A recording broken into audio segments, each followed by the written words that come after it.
For more than a century, the United States defined itself by its capacity to build. From the mid-19th century through the 1960s, the country's central measure of progress was material achievement. How much rail was laid, how many megawatts generated, how high the skyline climbed, how quickly a continent could be mastered by design. The culture treated engineering not as a profession, but as a civic virtue. The ability to transform raw matter into organized function was proof of national vitality. The age of building began with the railroads. In the span of a single generation after the Civil War, the United States became a continental machine. Steel, coal, and oil fused into a self-reinforcing industrial system. Engineers were its strategists.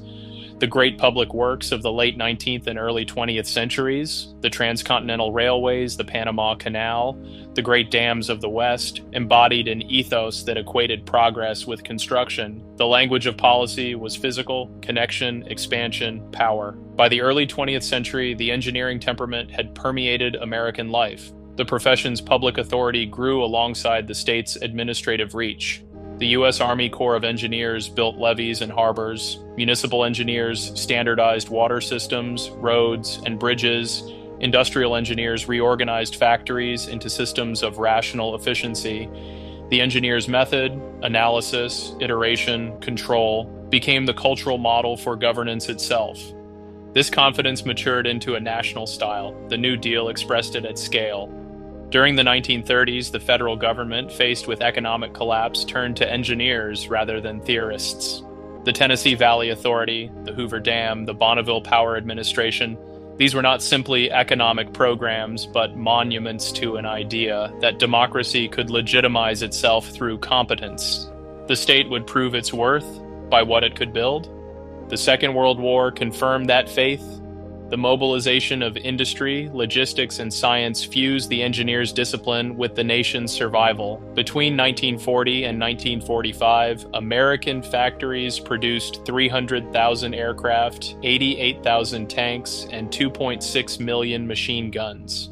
Every logistical problem was met as a design challenge. War planners thought in terms of throughput, assembly, and optimization. The Manhattan Project, run by physicists but organized by engineers, became the defining emblem of this union of technical mastery and political will. In the post-war years, the same mentality built the peace. The Marshall Plan exported it. Highways, power plants, universities, and laboratories extended the state's presence into every aspect of life. The 1956 Federal Aid Highway Act, the most expensive public works project in history, recast the continent as an engineered landscape. The interstate system was not just transportation infrastructure, it was a statement about the organization of a modern society, hierarchical, efficient, fast, and permanent. The culture celebrated its builders. The aerospace engineer, the physicist, and the architect replaced the frontier pioneer as national archetypes. Popular magazines lionized them. Universities expanded their engineering faculties. Corporate research laboratories, Bell Labs, GE, DuPont were national institutions. The ideal American was a problem solver, someone who measured virtue by output and truth by performance. Government, industry, and academia operated under a common faith that the disciplined application of reason could master any obstacle. The concept of failure was technical, not moral. The line between science and politics blurred. Both were governed by a shared vocabulary of systems, feedback, and control. The engineer's ethic shaped more than industry. It defined a moral order. To build was to demonstrate competence, and competence was the highest form of civic responsibility. The era's leaders spoke a language of mastery and service. Franklin Roosevelt's public works, Dwight Eisenhower's interstate vision, and John Kennedy's space program all assumed that a state's legitimacy derived from its capacity to produce visible progress. The United States sent men to the moon because it could. The Apollo program, at its height, employed over 400,000 engineers, scientists, and technicians. Its purpose was symbolic, to prove that free institutions could mobilize technical power without coercion. The rockets and command modules were embodiments of democratic discipline. They expressed a conviction that reason, coordination, and ambition could coexist with liberty. Material abundance reinforced the creed. By 1960, the U.S. produced 40% of the world's manufactured goods. American engineers built nuclear power plants, superhighways, and computer systems. Cities sprawled outward on the logic of convenience and capacity. Electricity, gasoline, and consumer appliances represented not luxury but normalcy. The public assumed that each decade would deliver higher performance at lower cost. The engineer's worldview encouraged optimism, but also hierarchy. Expertise became authority. The institutions that managed water, power, and transportation operated with a technocratic certainty that often excluded dissent. Their decisions shaped lives invisibly. The same bureaucracy that produced prosperity also bred alienation. By the 1950s, the very efficiency that had defined progress began to provoke unease. Yet the United States in those years still possessed a unified sense of purpose. The nation's self-image rested on what it could make. The word infrastructure had not yet become a political cliché. It was a daily reality. Dams, bridges, laboratories, and universities were civic cathedrals. The country understood itself as a builder's republic, one whose power flowed from the ability to turn vision into matter. The intellectual foundation of that republic was pragmatic rather than ideological. It assumed that truth could be verified empirically and that improvement required coordination, not revelation. This pragmatism allowed extraordinary flexibility. The engineer's method: define the problem, isolate the variables, test, refine, became the social method. In culture, the engineer's sensibility appeared as restraint. The dominant aesthetic valued clarity and function. Modernist architecture, mid-century industrial design, and scientific management all reflected the same temperament: progress as simplification, truth as precision. But behind the success lay fragility. The very systems that expressed mastery depended on constant motion. Industrial power required growth. Growth required energy and expansion. The engineer's model of control, when applied to society, demanded increasing centralization. Each new layer of coordination required another layer of expertise. By the early 1960s, the administrative state had become enormous. The line between engineer and bureaucrat blurred. The optimism of the builder's republic began to meet resistance. Environmental damage, corporate consolidation, and urban decay revealed that progress produced externalities the engineer's equations could not easily capture. The civil rights movement exposed the moral contradictions of a system that could land men on the moon, but could not guarantee equality at home. The Vietnam War extended the same managerial logic. Systems analysis, body counts, strategic metrics into a domain where it could not succeed. What had begun as a triumph of competence was becoming a crisis of legitimacy. The 1960s marked the inflection. The engineer's vision of an ordered, rational society gave way to the lawyer's vision of a regulated, morally accountable one. The nation that once measured success in bridges and turbines began to measure it in statutes and rights. The change was not merely cultural, it represented a structural inversion of authority. The builder's republic had depended on hierarchy, on the assumption that trained experts could act decisively in the public interest. The rights revolution replaced that hierarchy with process. Authority was no longer justified by competence, but by compliance. The system ceased to ask whether something could be built safely, and began to ask whether it could be built at all. From that point forward, the American project ceased to be primarily constructive. The country continued to innovate in information, finance, and entertainment, but physical progress slowed. The spirit that had animated a century of engineering was redirected into the management of complexity rather than its conquest. The transition was not yet visible in the early 1960s. The Apollo mission still soared. Highways still expanded. The skyline still rose. But the cultural foundation had shifted. Faith in the engineer as civic hero was eroding. The new elite would speak the language of law, not design. The builder's republic, at its height, had achieved a synthesis rare in history: material dynamism within political freedom.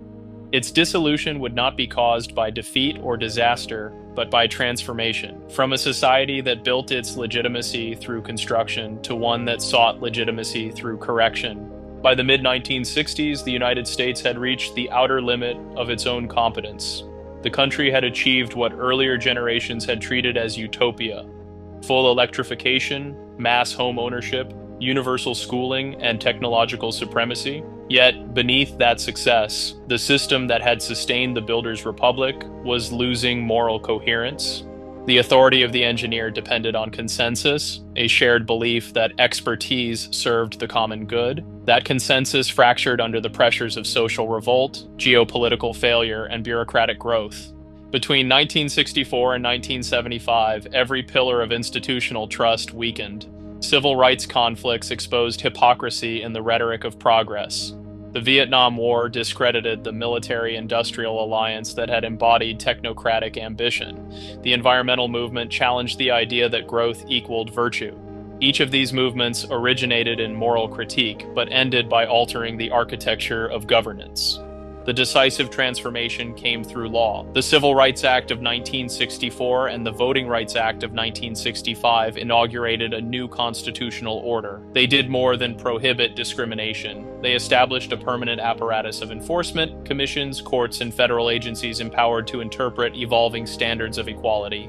Caldwell described this as the emergence of a second constitution, superimposed upon the first. The original charter limited government through fixed procedure. The new one expanded government through moral obligation. This change recast the state's purpose. The engineers' republic had measured success by the quantity of production. The new republic measured success by the quality of fairness. Policy ceased to be a technical instrument and became a moral process. The government no longer justified itself through what it built, but through what it prevented. In this framework, law replaced engineering as the dominant language of competence.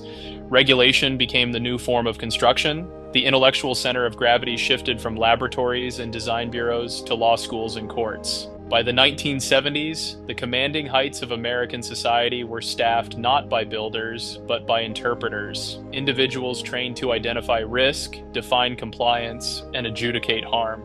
The rise of the legal order coincided with the expansion of federal bureaucracy, environmental protection, workplace safety, consumer rights, and urban development all acquired overlapping jurisdictions. Each sought to correct real abuses, yet together they transformed governance from execution to oversight. The government that had once poured concrete began to publish guidelines. The engineer's impulse to act was now mediated through layers of consultation, litigation, and public comment. The new model of legitimacy rewarded restraint.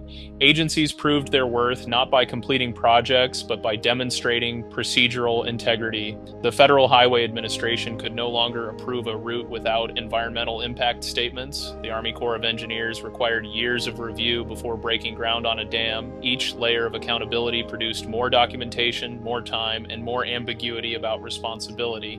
The intellectual transformation was equally deep. The mid-century engineer had believed that problems could be solved through rational design. The post-1960s lawyer believed that problems must be balanced among competing claims. One treated uncertainty as a challenge to overcome, the other treated it as a condition to manage. This difference in temperament became a difference in civilization. The result was a gradual redefinition of power. During the post-war decades, authority had flowed upward toward technical elites who acted on behalf of the nation. After the 1960s, authority fragmented downward into procedures that distributed moral responsibility across institutions. The state remained large, but became hesitant. Every decision carried potential litigation. Every project required social justification beyond its practical value. Economic forces reinforced the change. The oil shocks of the 1970s ended the illusion of limitless growth. Stagflation exposed the limits of centralized planning. Manufacturing, once the emblem of national strength, began to migrate abroad. Finance and law became the most profitable sectors of the economy. Corporate leadership followed the shift. The industrial engineer gave way to the corporate counsel and the investment banker. In universities, enrollment in engineering plateaued while law schools expanded. By the 1980s, legal training had become the elite credential of choice. The profession's appeal was not wealth alone, but proximity to power. In a society governed by rights and regulations, interpretation was the ultimate act of creation. The engineer built physical systems, the lawyer built meanings. This transition altered the moral vocabulary of politics. The Builders' Republic had spoken in the language of capacity, production, energy, infrastructure, employment. The lawyerly society spoke in the language of entitlement, rights, representation, access, accountability. The first aimed at achievement, the second at justice. Both were necessary, but they were incompatible when pursued absolutely. Caldwell's central claim was that this moral inversion carried structural consequences. The United States could no longer govern decisively because its laws had redefined the purpose of power. Under the new regime, the state existed to guarantee fairness rather than outcomes.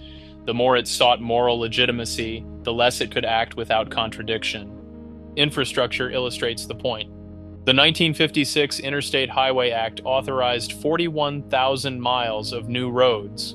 The entire network was completed in 35 years. After 1970, no comparable project reached fruition. Urban mass transit proposals, energy pipelines, and nuclear plants became trapped in litigation that outlasted political cycles. A generation earlier, engineering challenges had defined success. Now, procedural compliance defined feasibility. This paralysis was not a failure of intelligence, but of cohesion. The administrative state had grown vast, but its purposes multiplied faster than its capacity. Agencies competed for jurisdiction. Courts reinterpreted mandates. Every domain of public life, from education to housing to healthcare, developed its own labyrinth of legal dependency. The engineer's simple test of validity, does it work, was replaced by the lawyer's complex test of legitimacy. Is it fair, lawful, and acceptable to all affected parties? The effect on civic psychology was profound. In the Builders' Republic, error was a technical problem to be corrected. In the lawyerly republic, error became moral failure to be avoided. Initiative required courage before complexity. Procedure rewarded caution before controversy. Public officials learned to survive by preventing mistakes rather than achieving results. The cultural outcome was visible by the 1980s. The physical landscape that had symbolized national confidence stopped changing. Cities decayed while zoning codes thickened. Bridges aged faster than they could be replaced. The economy continued to innovate in finance and technology, but its physical metabolism slowed. The United States remained wealthy, yet it ceased to be a society of builders. At the same time, the moral infrastructure of the new order solidified. Civil rights law, environmental law, workplace law, consumer law, all formed a dense lattice that guaranteed procedural equity even as it obstructed initiative. The American citizen gained new protections but lost a sense of participation in shared progress. The political class adapted. Both parties learned to operate within the logic of the rights regime. Conservatives accepted deregulation in economic life while defending it in cultural life. Liberals expanded regulation in both. The contest between them became procedural rather than directional. Every issue, from taxation to education, was framed in terms of fairness, precedent, and compliance. Policy became litigation by other means. The transformation extended into culture. Journalism, academia, and corporate governance absorbed the lawyer's sensibility. Institutions measured legitimacy by process, transparency, balance, representation. The impulse to build was reinterpreted as the risk of overreach. Public virtue became synonymous with procedural caution. By the close of the century, the new order appeared natural. The Builders' Republic was a distant memory, visible only in the aging infrastructure of the mid-20th century. The lawyerly society had achieved moral consistency at the price of strategic paralysis. It could diagnose every injustice, but could act decisively on none. Caldwell's argument was not nostalgic. He observed that the legal revolution of the 1960s succeeded on its own terms. It expanded liberty for individuals previously excluded from power. But the secondary effect was to replace a culture of competence with a culture of compliance. The administrative state no longer drew legitimacy from construction. It drew it from constraint. By the dawn of the 21st century, the United States had become a civilization of management. Its elites were fluent in ethics, governance, and interpretation, but estranged from production. The symbols of success, elite universities, global law firms, venture finance, all depended on systems built by earlier generations of engineers. The country lived within the infrastructure it had inherited, unable or unwilling to reproduce it. This was the Great Retraction, not collapse, but withdrawal from the physical. The public sphere turned inward. Instead of building new networks of transportation, energy, or manufacturing, America built networks of litigation, consultancy, and digital abstraction. The moral intensity that had once fueled the space race was redirected into the regulation of behavior. The consequences extended beyond economics. A society that governs itself through law inevitably internalizes the logic of litigation. Citizens learn to treat conflict as grievance, not as challenge. The social imagination narrows. The future becomes a risk profile. Progress becomes an argument over liability. In this transformation, America traded velocity for deliberation, power for principle, and execution for process. The exchange was not irrational. It was the logical culmination of the moral revolution that began in the 1960s, yet it left the country unprepared for a world that still rewarded competence over caution. While the United States perfected the art of regulation, another civilization was perfecting the art of construction. In the same decades that America multiplied its laws, China multiplied its engineers. Where one system built institutions to control power, the other built institutions to expand it. The mirror had begun to reverse. The collapse of Maoist ideology in the 1970s left China with ruin and possibility. The country that emerged from the Cultural Revolution was impoverished, isolated, and exhausted. Its leaders understood that political purification had produced economic paralysis. What remained intact was a disciplined bureaucracy and a population accustomed to collective effort. The task was to convert that discipline into productivity. Deng Xiaoping's reforms after 1978 did not begin as an embrace of capitalism.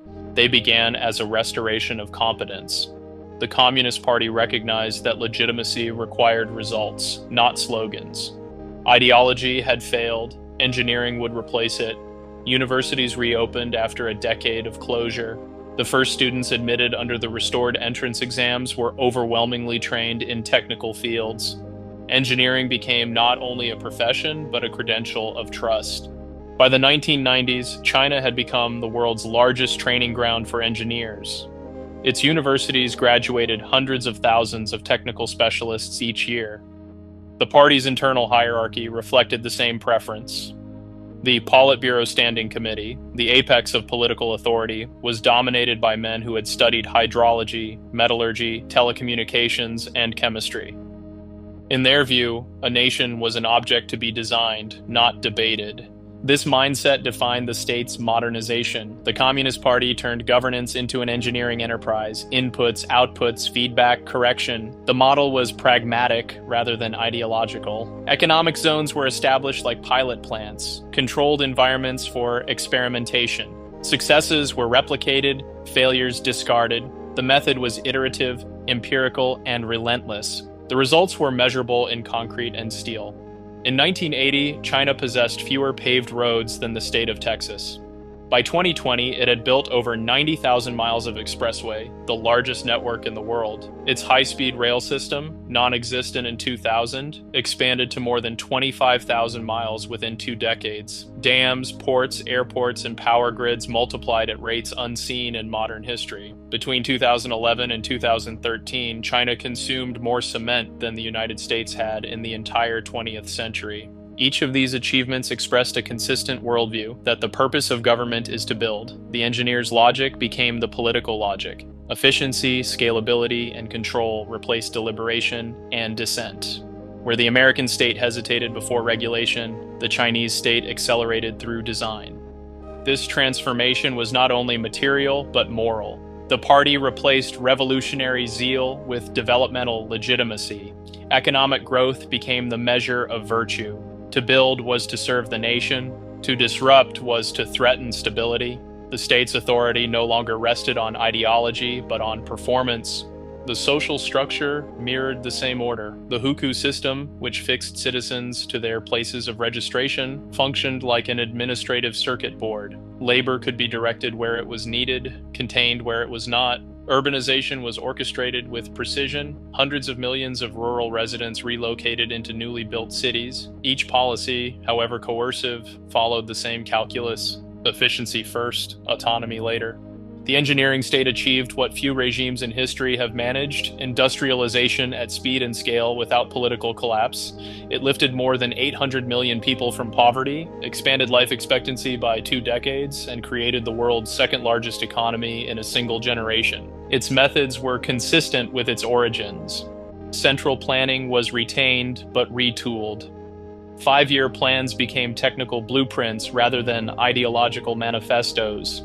Targets were quantified: kilometers of rail, megawatts of capacity, GDP per capita. The party monitored progress through dense, bureaucratic reporting systems. Errors were punished not as moral failures, but as inefficiencies.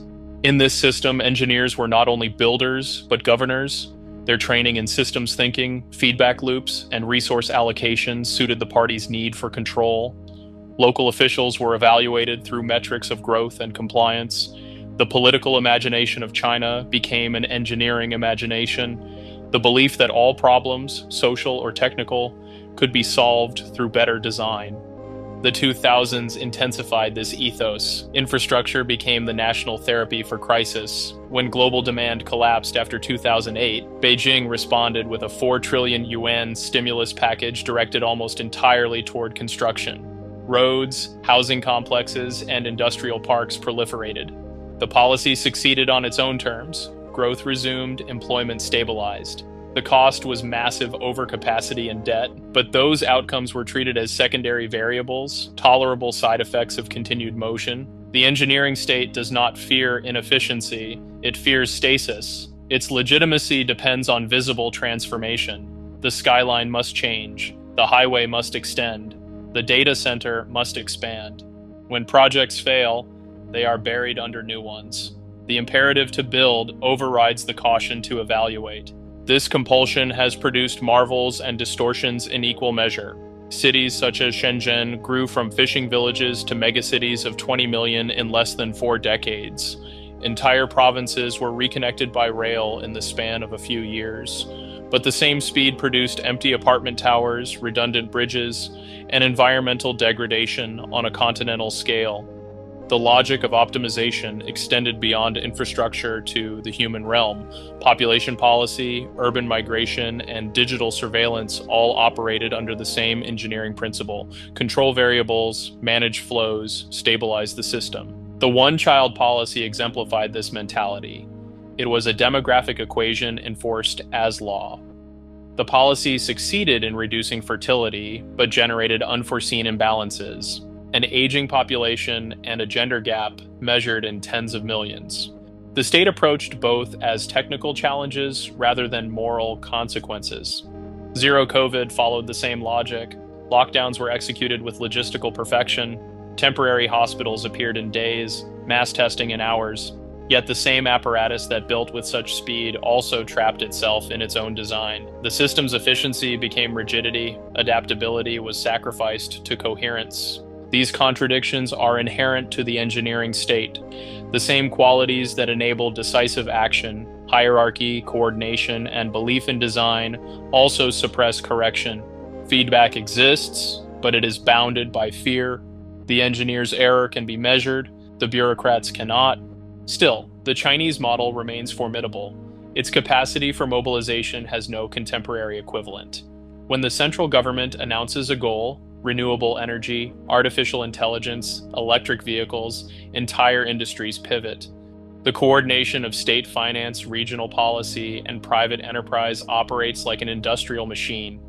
The West often mistakes this for autocracy alone, but its foundation is technocratic, not ideological. The party's enduring strength lies in its claim to competence. It presents itself as a civilizational meritocracy, a government of problem solvers.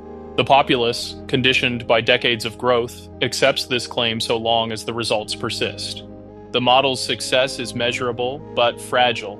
The very speed that produced prosperity now produces anxiety. Debt levels have risen beyond sustainable limits. Real estate speculation has eroded public trust. Demographic decline threatens the labor supply. Yet even these crises are interpreted through technical vocabulary: restructuring, deleveraging, optimization. The solution to every problem remains another plan. In foreign policy, the same mindset projects outward. The Belt and Road Initiative extends China's engineering ethos across continents. Ports, railways, and power grids are exported as instruments of influence.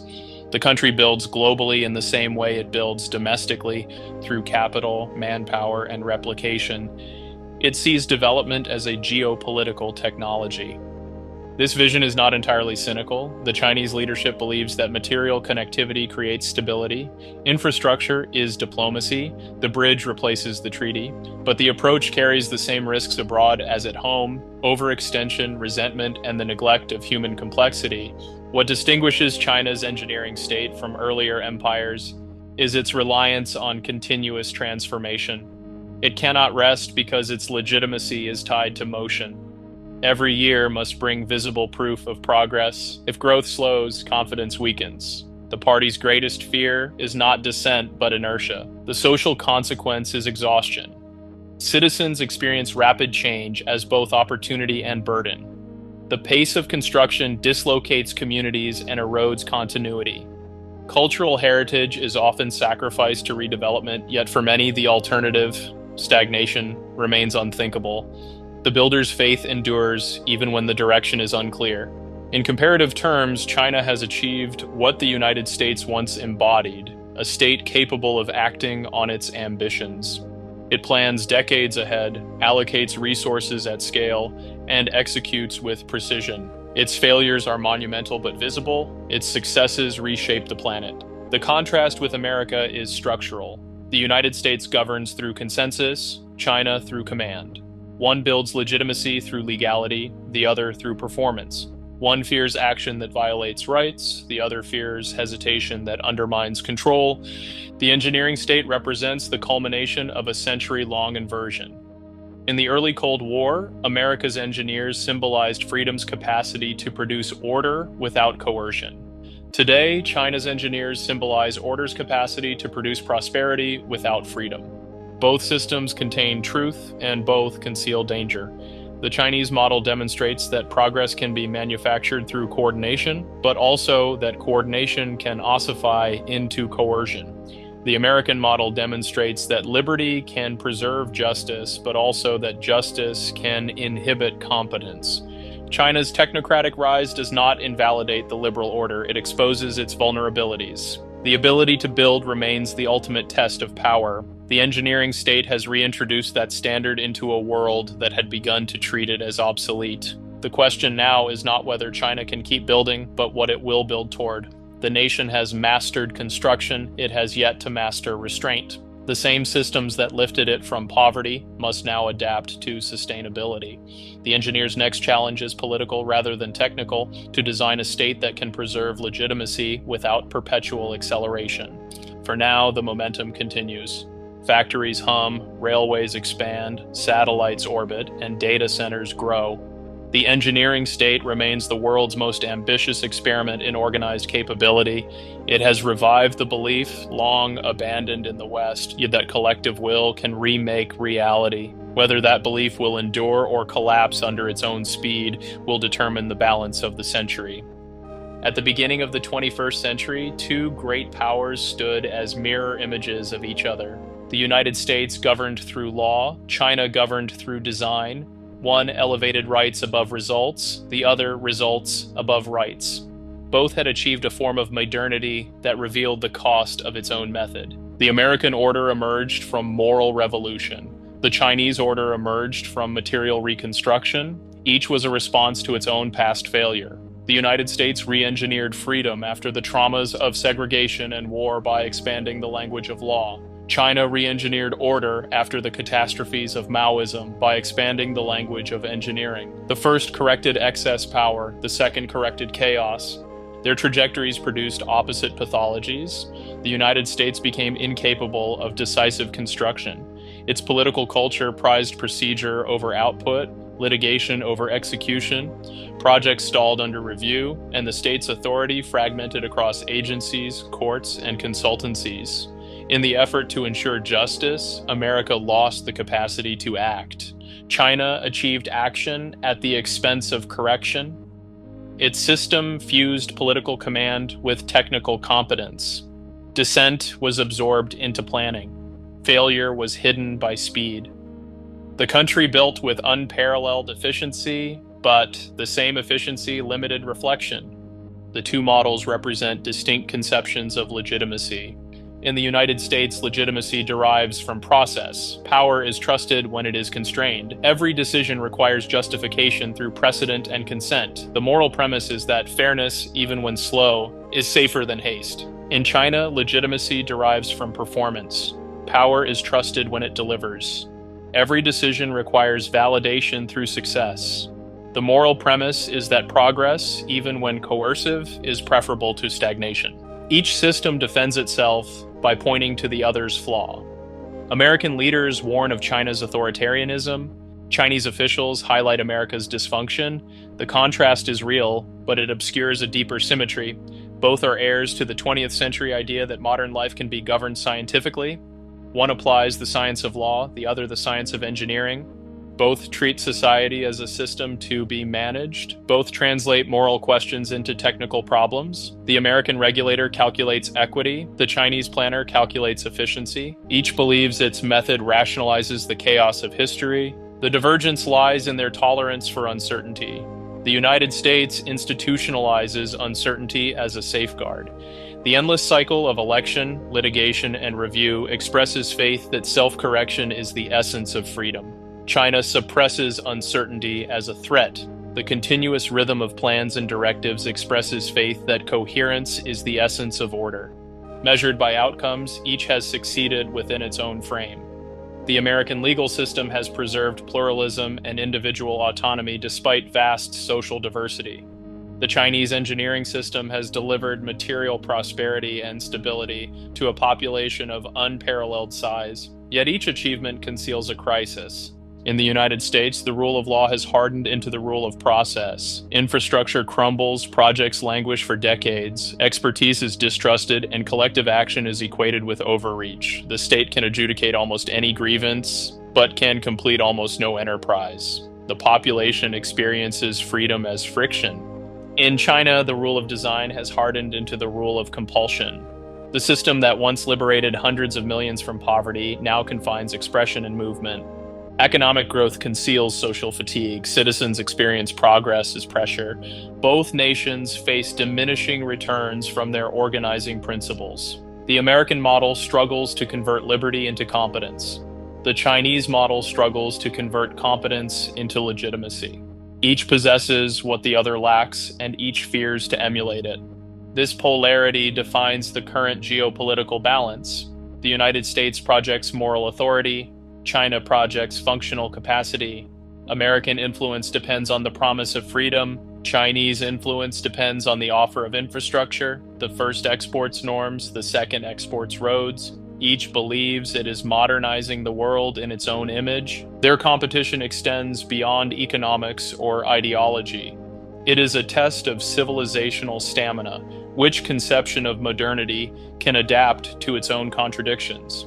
The United States must rediscover the ability to build without abandoning deliberation. China must rediscover the ability to deliberate without halting its ability to build. For the United States, renewal requires a re-engineering of democracy itself. The country must treat competence as a public virtue again. Law must recover its original function as a framework for action, not a substitute for it.